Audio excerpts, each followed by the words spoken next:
Prova importantissima per il Lascari Cefalù che torna tra le mura amiche per affrontare la nuova rinascita, partita che potrebbe dare sicuramente forma e sostanza ai sogni playoff della squadra guidata da Claudio Grimaudo, ma al 12° minuto subito la squadra oggi in tenuta giallorossa in attacco con Monaco che cerca prima l'imbucata, non la trova, poi calcia dal limite, batte il portiere D'Agati e allora minuto 12, passa in vantaggio il Lascari Cefalù, ancora in gol in casa Luca Monaco, ma la gioia dura una manciata di minuti perché spinge la nuova rinascita con questo cross, il colpo di testa che batte fiducia e la rete da parte di Palino per l'1-1. È passato un quarto d'ora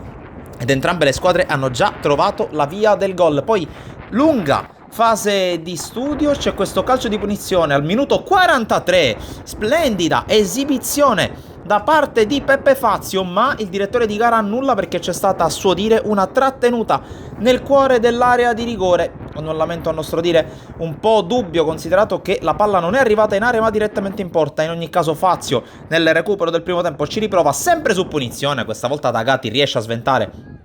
in calcio d'angolo, partita viziata e condizionata dal forte vento, insiste comunque il Lascari Cefalù, quinto minuto di recupero, la palla in mezzo allontanata dalla difesa della nuova rinascita, ancora sui piedi di Fazio e ancora D'Agati a sventarla e a metterla fuori proprio in chiusura di primo tempo. Con le immagini di Pietro Piazza passiamo alla ripresa, minuto 72, ancora Fazio che prova a spezzare la monotonia della partita, ma la sua conclusione questa volta prende il giro sbagliato e finisce fuori. Passano 6 minuti. La palla arriva dalle parti di Cangelosi che se la sistema esattamente come Fazio e ci va decisamente più vicino al minuto 78. Poi insiste il Lascari, di fatto non tira più in porta la nuova rinascita, cross di Incognito sul secondo palo, arriva Giallò che non riesce a indirizzare verso la porta, ma veniamo al minuto 93 con il lancio ancora di Fazio scatenato, palla per Mocciola, tu per tu con D'Agati, viene chiuso, poi l'azione sfuma, ma un minuto più tardi, sempre sull'out di destra, azione che si sviluppa, la palla arriva nel cuore dell'area di rigore per Mocciola che viene messo giù,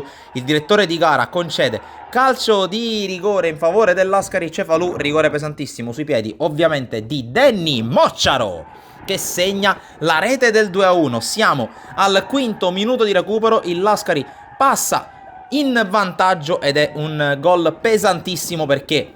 nel proseguo del recupero la nuova rinascita non riuscirà a opporre nuovi tentativi per pareggiarla. Allora 3 fischi dell'arbitro, finisce la partita, vince il Lascari Cefalù. Da Sportisile è tutto, alla prossima.